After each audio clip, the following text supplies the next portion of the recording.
आज हम घर पर ही बहुत आसानी से बिना मावा, दूध, पनीर के ये मिठाई बनाकर तैयार करेंगे, वो भी बहुत कम घी में। तो चलिए देखते हैं कैसे बनाना है। सबसे पहले कढ़ाई में आधी कटोरी घी डालेंगे।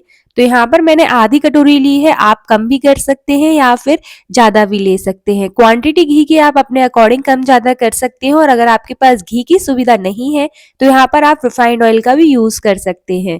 बस घी जब अच्छे से गर्म हो जाए तो इसमें ऐड करेंगे हम 1/4 कटोरी सूजी। तो सूजी हमें ज़्यादा नहीं डालना है, सिर्फ 1/4 कटोरी ही डालेंगे।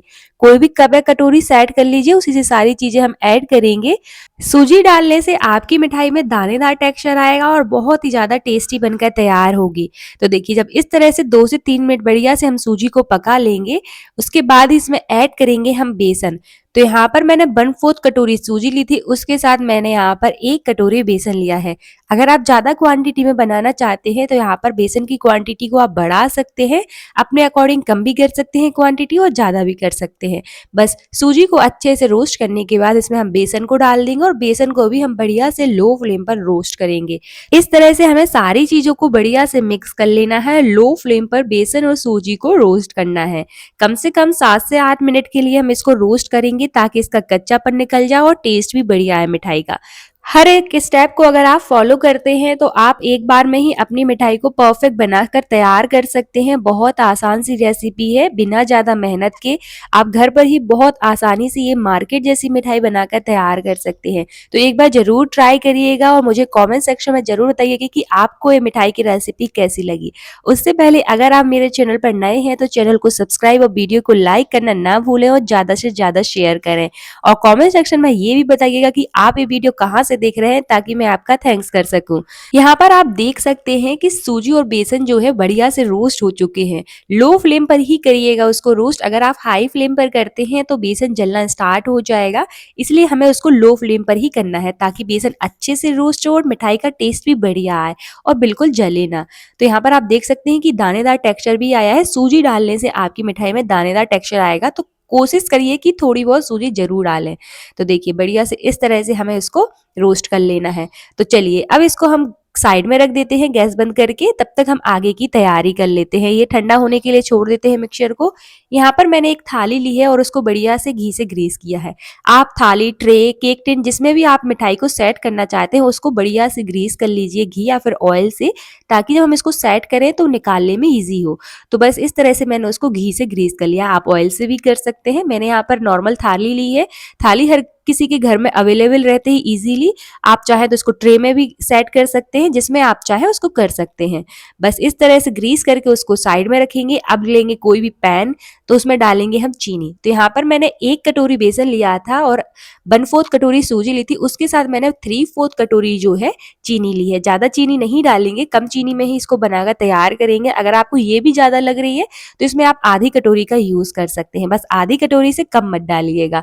जितना हमने चीनी लिया है उतना ही हमें क्या करना है, पानी लेना है। तो क्वांटिटी चीनी और जो पानी की रखेंगे, चीनी अगर आप 1 कटोरी ले रहे हैं तो आधी कटोरी पानी डालिएगा। हाफ ही डालना है हमें पानी और बढ़िया से इस तरह से मिक्स करते रहना है ताकि चीनी डिजोल्व हो जाए। तो यहाँ पर आप देख सकते हैं कि चीनी डिजोल्व हो रही है। इसी स्टेज पर हम क्या करेंगे, थोड़ी सी यहाँ पर क्रश करके इलायची को डालेंगे। अगर इलायची का पाउडर है तो वो भी डाल सकते हैं, केवड़ा एसेंस भी डाल सकते हैं। जो भी फ्लेवर आपको पसंद है इसमें ऐड कर सकते हैं। इसी स्टेज पर आप फूड कलर भी ऐड कर सकते हैं अगर आप फूड कलर डालना चाहें। मैंने यहाँ पर फूड कलर नहीं डाला है, बस यहाँ पर इलायची को क्रश करके डाला है और बढ़िया से इस तरह से उसको पका लिया है। तो जैसे ही चीनी डिजोल्व हो जाए तो उसको 1 से 2 मिनट के लिए पकाएंगे ताकि इसमें एक तार बन जाए। तो हमें एक तार वाली चाशनी बनाकर तैयार करनी है। इस तरह से हम चेक करेंगे। तो यहाँ पर आप देख सकते हैं कि एक तार बन गया है चाशनी में। इसी स्टेज पर हम गैस बंद कर देंगे। तो इसी तरह की हमें चाशनी चाहिए। हमारी चाशनी बिल्कुल बनकर तैयार है। अब हम गैस बंद कर देते हैं। अब जो मिक्सचर हमने रखा था उसको बढ़िया से इस तरह से चेक करेंगे कि ठंडा हुआ है कि नहीं। अगर ठंडा हो गया है तो इसमें ऐड करेंगे हम 1/4 कटोरी डेसिकेटेड कोकोनट। तो अगर आपके पास ये नहीं है तो सूखे वाले नारियल को आप ग्राइंड करके ले सकते हैं और अगर नहीं डालना चाहते हैं तो बिल्कुल ऑप्शन है, इसको स्किप कर सकते हैं। साथ ही में इसमें मैंने डाला है 1/4 कटोरी मिल्क पाउडर। इसमें मावा जैसा टेस्ट आता है इसलिए मैंने ऐड किया है और अगर आपके पास नहीं है तो इसको भी आप बिल्कुल स्किप कर सकते हैं। बस ध्यान रहे कि इसको हमें डालते टाइम गैस ऑन नहीं करना है। अभी गैस बंद है, मैंने अभी गैस ऑन नहीं किया है। सबसे पहले हम सारी चीजों को अच्छे से मिक्स करेंगे। मैंने यहाँ पर मिक्सचर को ठंडा करके इसलिए डाले हैं ये सारी चीजें ताकि मिल्क पाउडर में लम्स ना बने। अगर आप मिल्क पाउडर को गरम मिक्सचर में डालते तो इसमें लम्स बन जाते, इसलिए मैंने इसको ठंडा करके डाला है। तो यहाँ पर आप देख सकते हैं कि बिल्कुल भी लम्स नहीं बने हैं। तो बस सारी चीज़ों को अच्छे से इस तरह से मिक्स कर लेना है। मिक्स करने के बाद ही हम गैस चालू करेंगे। तो देखिए यहाँ पर अच्छे से सारी चीज़ें मिक्स हो चुकी हैं। इसी स्टेज पर हम गैस चालू कर देते हैं। अब इसमें ऐड करेंगे हम चाशनी, जिसको हमने बनाकर तैयार किया था। गैस का फ्लेम लो ही रखेंगे, लो फ्लेम पर ही हम चाशनी को डाल देंगे। एक साथ हम सारी चाशनी को डालेंगे और बढ़िया से इसको मिक्स कर लेंगे और अच्छे से चलाते रहेंगे। गैस का फ्लेम हाई नहीं रखेंगे, लो फ्लेम पर ही हम इसको मिक्स करते रहेंगे। बहुत टेस्टी बनकर तैयार होती है, एक बार जरूर ट्राई करिएगा। अगर आपने एक बार इसको घर पे बना लिया ना तो यकीन करिए आप मार्केट से लाना बंद कर दोगे। आप इसको कभी भी बनाकर तैयार कर सकते हैं, जब कोई फेस्टिवल है तब भी बनाकर तैयार कर सकते हैं, या फिर अचानक से मीठा खाने का मन कर रहा है, इसको कभी भी बना लीजिए। घर पर बहुत आसानी से बनकर तैयार हो जाती है और सबसे अच्छी बात यह है कि घर में पड़े सामान से आप इसको बिना दूध मावा पनीर के बनाकर तैयार कर सकते हैं। तो बहुत कम खर्चे में, बहुत सस्ते में ये मिठाई बनकर तैयार हो जाती है। तो एक बार जरूर ट्राई करिएगा, आपको बहुत पसंद आएगी। तो देखिए मैंने बढ़िया से इस तरह से उसको मिक्स कर लिया है। अच्छे से मिक्स करेंगे और तब तक इसको पकाएंगे जब तक ये कढ़ाई ना छोड़ने लगे और अच्छे से डो के फॉर्म में तैयार ना हो जाए। तो देखिए यहाँ पर आप देख सकते हैं कि अभी ये थोड़ा बहुत कढ़ाई में चिपक रहा है। इसको हम 1 से 2 मिनट के लिए और पकाएंगे। जैसे जैसे आप पकाते जाओगे ना तो मिक्सचर थिक होता जाएगा और इस तरह से कढ़ाई छोड़ता जाएगा। और अभी इस स्टेज पर आप देख सकते हैं कि स्पैचुला में भी बिल्कुल नहीं चिपक रहा है। तो चलिए हमारा मिक्सचर बिल्कुल बनकर तैयार है। अब इसी स्टेज पर हम गैस बंद कर देते हैं।